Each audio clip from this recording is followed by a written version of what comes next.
In the fluorescent-lit maintenance hangar, Clinton Reeves knelt on the concrete floor, pushing a mop across the epoxy-sealed surface. Behind him, an F-22 Raptor sat like a sleeping predator beneath the harsh industrial lights. Adelaide Beaumont swept through with a cluster of guests, her heels clicking sharply against the floor. She glanced at him, her lip curling. A janitor surrounded by stealth fighters. She remarked loud enough for her entourage to hear. A few engineers snickered.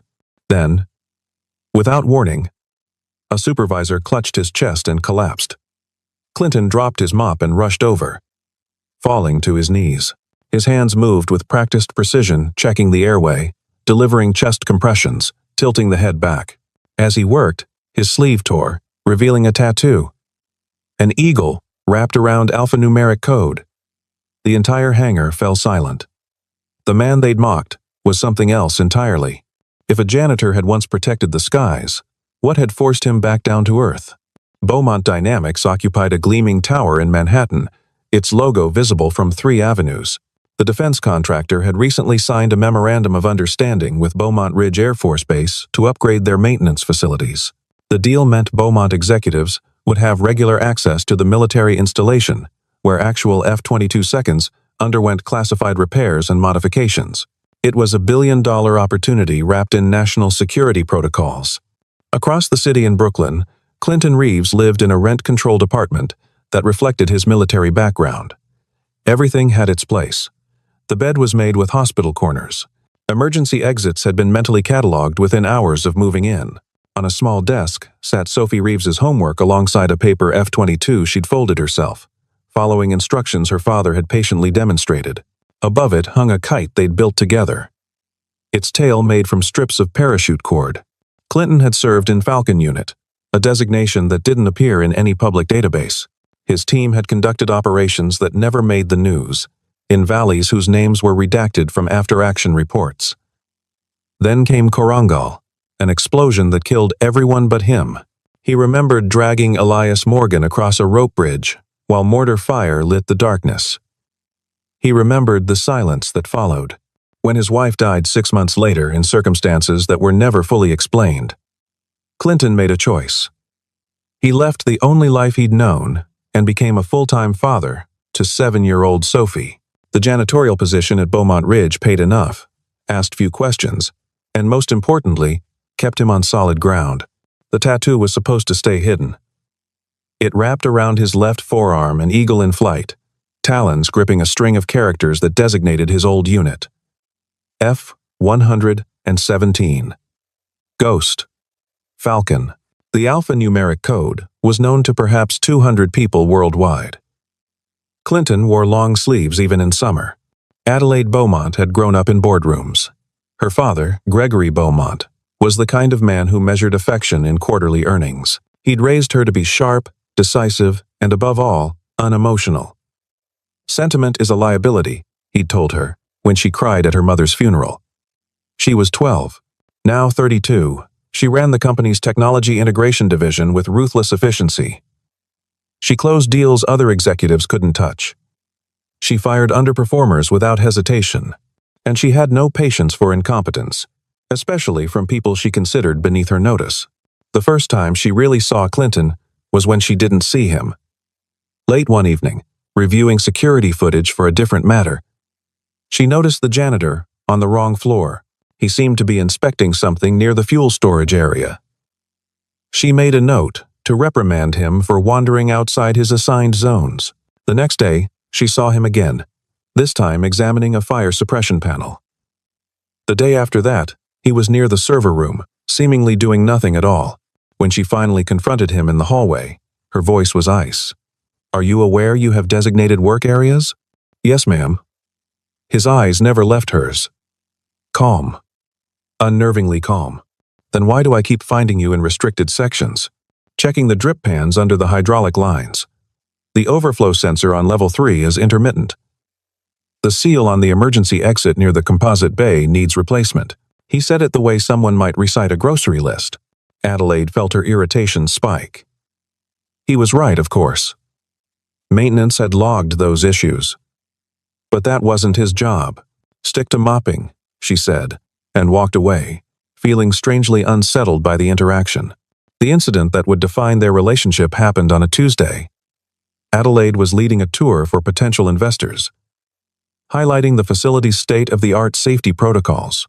She was in the middle of explaining the composite materials manufacturing process when her heel caught on a slick patch of floor.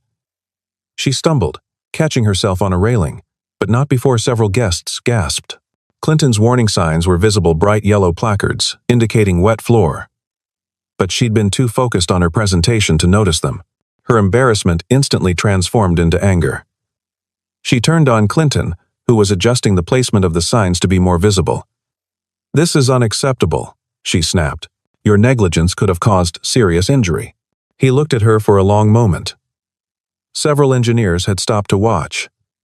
The investors were whispering among themselves. Finally, Clinton spoke. "I'll fix it."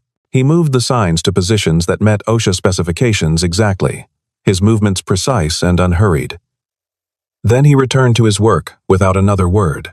The calm in his eyes made Adelaide feel like she was the one being evaluated. She hated it. That evening, as she was leaving, she saw Sophie waiting by the security gate. The little girl had a container of homemade cookies and was bouncing on her toes, excited to see her father. When Clinton emerged, still in his uniform, Sophie ran to him. She'd clearly heard about the confrontation. News traveled fast, even among the civilian staff. "It's okay, Daddy," Sophie said, wrapping her arms around his waist. "Heroes don't argue, they fix." Clinton knelt down and hugged her. Adelaide watched from her car, feeling something she couldn't quite name. The memories came at night, usually. Clinton would be half asleep when the bridge would appear in his mind, the rope swaying, the weight of Elias across his shoulders, the sound of the explosion. He'd survived because he'd been carrying someone else. The irony wasn't lost on him. Survivor's guilt was a phrase therapists used, but it didn't capture the texture of it. The way his hands sometimes shook when holding tools similar to the ones he'd used in the field. The way he checked exits compulsively. The way he couldn't quite believe he deserved the quiet happiness of watching his daughter grow up. Bernie Wallace had served in a support capacity during the same general time frame. He'd never been Falcon, his clearance wasn't high enough, but he'd worked adjacent to special operations, providing technical support for equipment maintenance. Now, he was one of Beaumont Ridge's senior engineers, responsible for the diagnostic systems that kept the F-22 seconds operational. He and Clinton had crossed paths in the hangar a few times. Bernie always made a point of acknowledging him, a veteran recognizing another. Clinton appreciated it. What Clinton didn't know was that Bernie's friendliness masked a deep resentment. Bernie had applied for Falcon Unit twice, rejected both times for reasons that were never fully explained. Probably psychological evaluation, he suspected. Probably some desk officer deciding he wasn't quite good enough. And now, here was Clinton Reeves, who'd actually made it. Mopping floors. The waste of it offended Bernie on some fundamental level. Clinton's wife had died in what the police report called a single-vehicle accident. Late at night, icy roads, no witnesses. But the investigating officer had noted irregularities. The brake lines showed unusual wear. The toxicology report had taken 6 weeks to process. By then, Clinton was already stateside on emergency leave. And the case had gone cold. He wore his dog tags on a chain under his shirt, his and hers, together. The paracord bracelet on his wrist was the same one Elias had worn. One night, working the late shift, Clinton noticed something off. He was in the compressor room, a space most people avoided due to the noise. The cooling fan's rotation pattern was wrong, subtle, but wrong. He'd logged thousands of hours around military equipment. He knew the sound of a system running normally versus one that was being accessed remotely. He moved to the adjacent network operations room, where server racks hummed behind locked glass. Through the door, he could hear an unusual pattern of activity. Ping sequences that didn't match normal maintenance protocols. He pulled out his phone and texted Finn Corbin, the night IT technician. "Something off in server room B. Can you check logs?" 20 minutes later, Finn appeared, looking annoyed. "Ran diagnostics. Everything's nominal. The ping pattern. Jesus, Clinton, I know you mean well, but leave the network security to people who understand it, okay?" Finn softened slightly. We've got VIPs coming tomorrow. Big demo for DoD brass. Management doesn't want any false alarms making us look paranoid. Clinton nodded and went back to work. But he took note of which panels accessed which systems. Old habits. The next evening, Adelaide caught him near the secure communications room. She was tired, stressed about the upcoming demonstration, and in no mood for another janitor wandering off incident. What are you doing here? Checking the hydraulic line that runs behind this wall. There's a drip. You're not authorized for this area after 1900 hours. I can smell the hydraulic fluid. If it's leaking onto electrical conduits, I don't care what you think you smell. Return to your assigned areas immediately. Clinton looked at her, then at the door. I need 30 minutes and an escort. That leak is going to cause a fire hazard. Something in his tone made her pause. Against her better judgment, she called Bernie Wallace. Can you escort the janitor to check a potential hydraulic leak? He seems convinced it's urgent.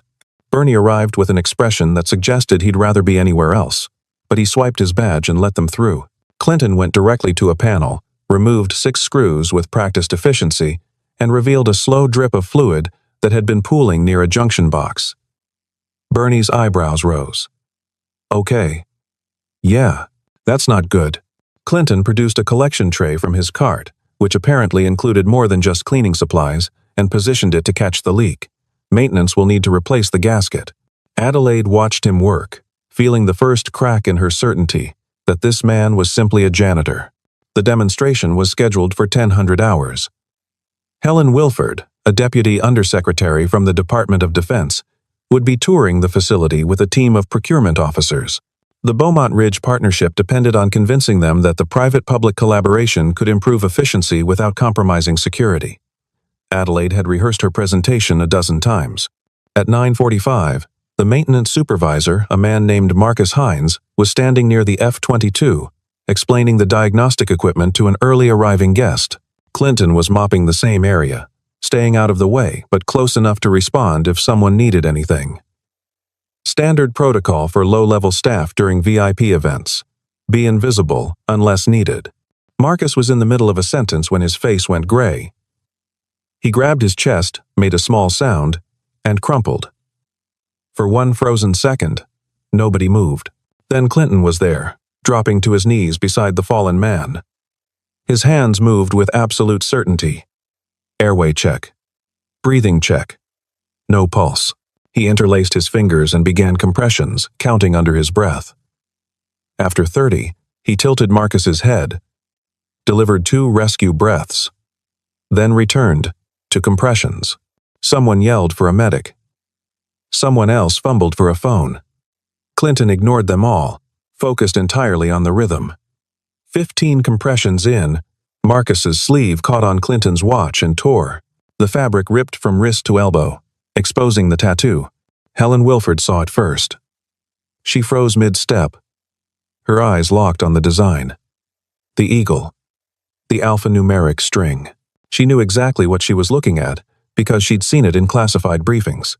Falcon unit operators were ghosts, even within the special operations community. Their insignia wasn't supposed to exist outside secure facilities. Clinton continued compressions, oblivious to the stares. At compression 47, Marcus gasped. His eyes fluttered. Clinton rolled him into recovery position, checked his pulse again, and stayed with him until the base medics arrived 3 minutes later. Only then did he stand, brush off his knees, and reach for his mop. Adelaide couldn't move. She'd been watching the entire sequence. The clinical precision. The absolute confidence. The way his hands had known exactly what to do. And now she was seeing the tattoo, though she didn't understand its significance. She only knew that every person with a security clearance in the room had gone very quiet. Helen Wilford approached Clinton. That insignia isn't public. No, ma'am. Where did you serve? I'd prefer not to say, ma'am. Helen studied him for a long moment, then nodded. Understood. She turned to Adelaide. Miss Beaumont, I think we need to have a conversation about your security clearances. Clinton pushed his cart toward the exit, leaving a room full of people who would now see him very differently. By lunch, the entire base knew. The janitor was ex-Special Forces. Falcon unit, someone said. No, someone else corrected. Falcon unit doesn't exist. Exactly, the first person replied. Clinton tried to work his normal routine, but engineers kept stopping him to shake his hand. Security guards nodded with new respect. Even the cafeteria staff gave him extra portions. Adelaide locked herself in her office and did something she'd never done before. She accessed personnel files she wasn't technically authorized to view. Clinton's background check had been thorough but surface level. Honorable discharge. Clean record. References from a chaplain and a VA counselor. But there was a footnote, marked classified, that required DoD clearance to access. She made a call to someone she knew in procurement. 20 minutes later, her phone rang back. Adelaide. Where did you find this guy? He applied through normal channels. Why? He has a Medal of Valor nomination in his file. Declined the actual medal. There's a letter here. A pause. Jesus. He wrote that he didn't deserve it because he lived when his team didn't. Adelaide set down the phone. She thought about every interaction she'd had with Clinton Reeves. The quiet competence. The way he'd endured her insults without response. The way he'd simply said, "I'll fix it," and moved on. She felt something unfamiliar and deeply uncomfortable. Shame. That evening, she waited by his car. When he emerged, still in his janitor's uniform, she stepped forward. "Mr. Reeves, I owe you an apology." He stopped, his expression neutral. "For what? For how I've treated you?" "I had no idea." "No idea what?" "That janitors can be competent? That I might have a history?" His voice was level, but there was steel underneath. "Apologies won't change what broke." The phrase hit her like a slap. She watched him get in his car and drive away, leaving her standing in the parking lot with the weight of her own behavior. At home, Clinton found Sophie building a new paper airplane. "Did you fix the thing at work?" she asked. "I helped someone who needed it. That's what heroes do." She held up the plane. "Look, I made it stronger this time." He took the plane, examined it, and smiled. "The wind lifts what's light. Is that why you don't fly anymore? Because you got heavy?" Clinton pulled her into a hug. "Something like that, sweetheart." Adelaide couldn't sleep. She kept replaying the moment when Marcus collapsed. The way Clinton had moved without hesitation. The way everyone else, including her, had simply stood there. She thought about the hydraulic leak he'd insisted on checking, the fire suppression panel he'd been examining. All those times, she'd assumed he was wandering off task. He'd been doing a job nobody had asked him to do. Her father called at 11. "I heard about the incident.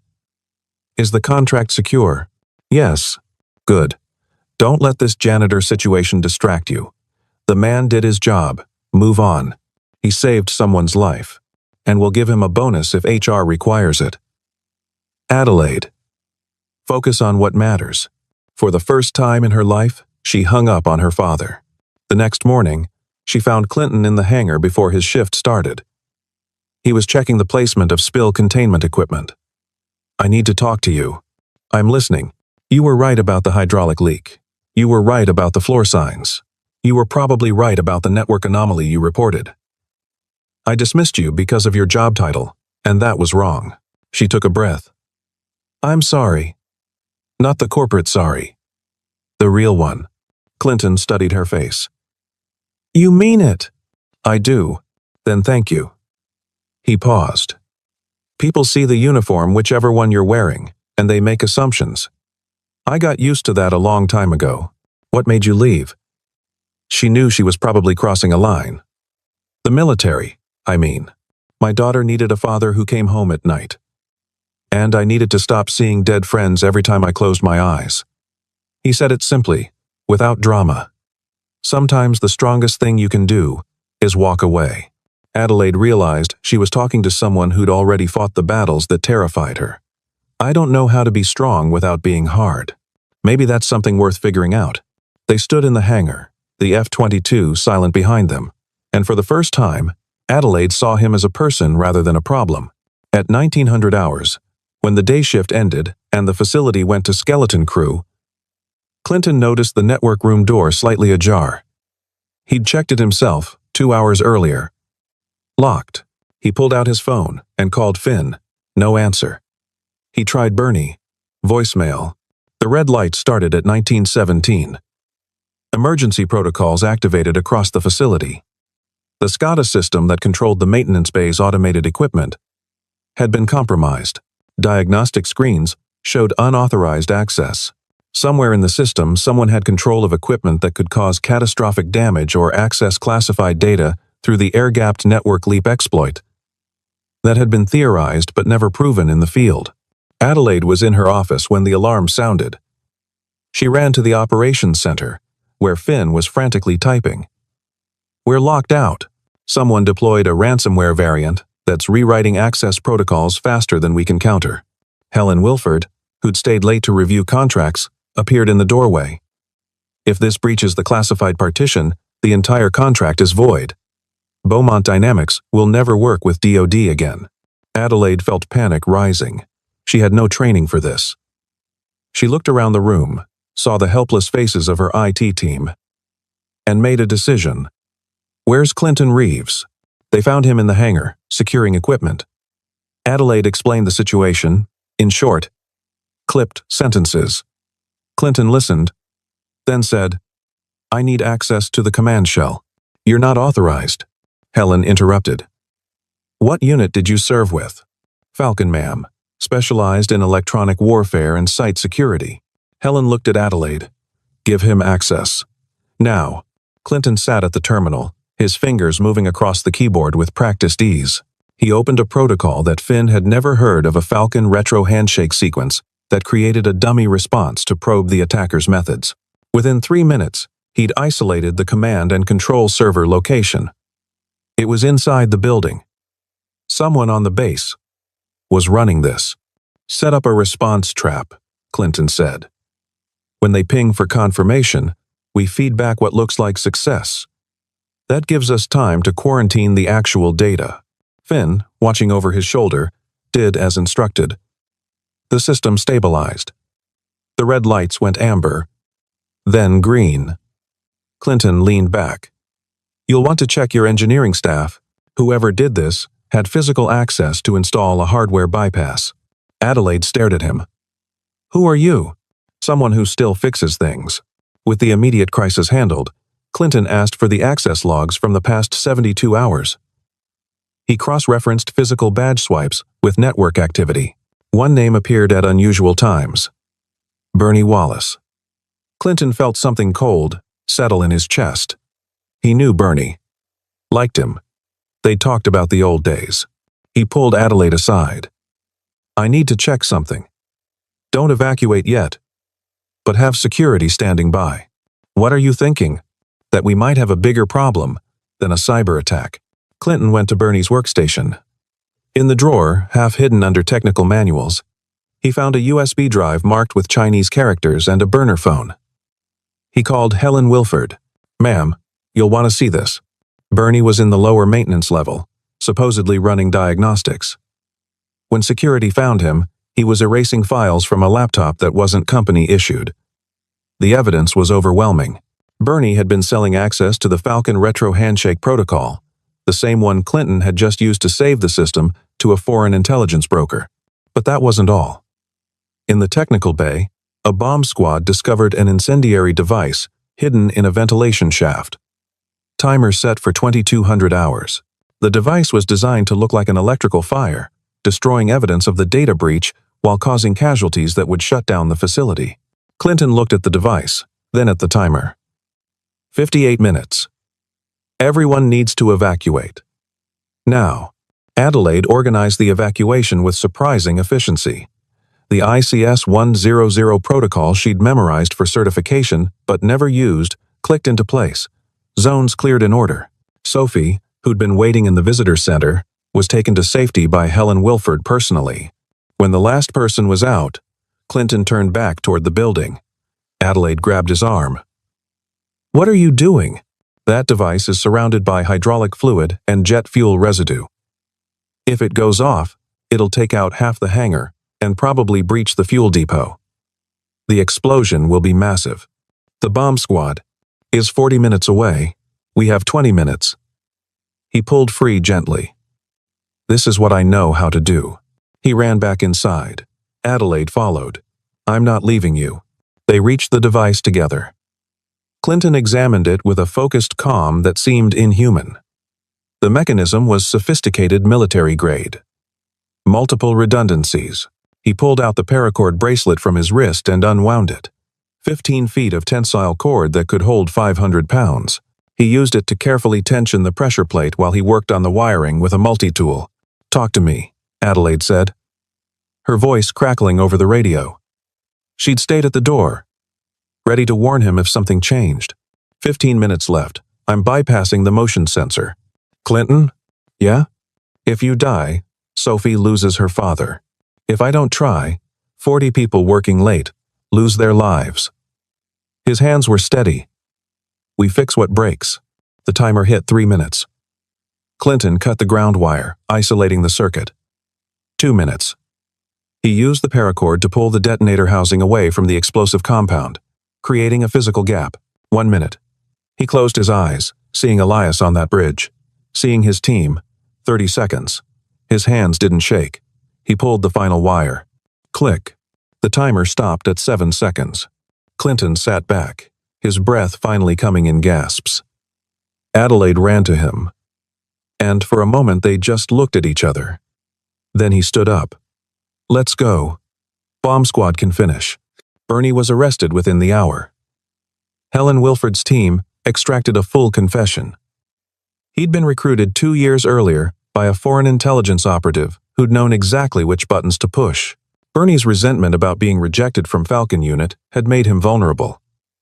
The operative had promised validation, payment, and a chance to prove he was as good as those who'd been selected. It was a familiar story in counterintelligence circles. The Beaumont Ridge contract not only survived, but strengthened. The incident became a classified case study in insider threat detection. Adelaide gave testimony that praised Clinton's actions while acknowledging the security gaps that had allowed the situation to develop. 3 weeks later, she organized an internal ceremony. No press, just staff and the people who'd been there. She presented Clinton with the Beaumont Dynamics Sterling Valor Pin, a recognition reserved for extraordinary acts of courage. Some heroes hide behind suits, she said, looking at the assembled employees. Others behind mops. What matters is what you do when everything falls apart. Clinton accepted the pin, but asked that the monetary award be redirected to establish a scholarship fund. Name it after Elias Morgan. For children of fallen service members who want to study engineering or emergency medicine, Gregory Beaumont attended, which was rare. After the ceremony, he pulled Clinton aside. I want you in corporate security. Executive protection detail. Name your salary. I appreciate the offer, sir, but I'm a full-time father. That's the job I chose. You're wasting your potential. No, sir. I'm using it exactly where it matters. Gregory turned to his daughter. Adelaide, talk some sense into him. Adelaide looked at her father, then at Clinton. She thought about every choice she'd made out of fear of disappointing the man beside her. She thought about Clinton walking away from medals and glory to fold Sophie's laundry and help with homework. She took a breath. Dad, not everyone measures success the way you do. Clinton's right. Gregory's face hardened. But Adelaide didn't back down. For the first time in her life, she stood her ground. Her father left without another word.